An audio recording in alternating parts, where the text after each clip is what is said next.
അനുഭവിക്കില്ല എന്ന സ്ഥിതിയും ഉണ്ടാകുന്നു. എന്ന് പറഞ്ഞാൽ അഴിമതിക്കെതിരെ ഘോരഘോരം പ്രസംഗിക്കുന്നതിൽ നമ്മളാരും മോശക്കാരല്ല.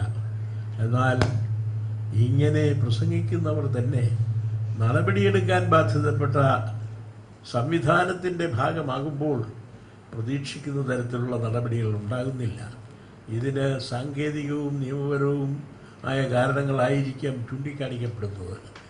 കാരണങ്ങൾ എന്തു തന്നെ പറഞ്ഞാലും നമ്മൾ ഉദ്ദേശിക്കുന്ന കാര്യം നടക്കുന്നില്ല എന്നതാണ് സത്യം. അഴിമതി ഇങ്ങനെ അരങ്ങുവാഴുമ്പോൾ നമ്മുടെ സാമൂഹിക ജീവിതവും സാംസ്കാരിക ജീവിതവുമാണ് മലീമസമാകുന്നത്. അഴിമതിക്കാർ കൊഴുത്തുതടിക്കുന്നത് പലപ്പോഴും പാവപ്പെട്ട മനുഷ്യരുടെ ചിലവിലാണ്. പാവപ്പെട്ടവർക്ക് അവകാശപ്പെട്ട കാര്യങ്ങളാണ് അവരിൽ നിന്നും അപഹരിക്കപ്പെടുന്നത്.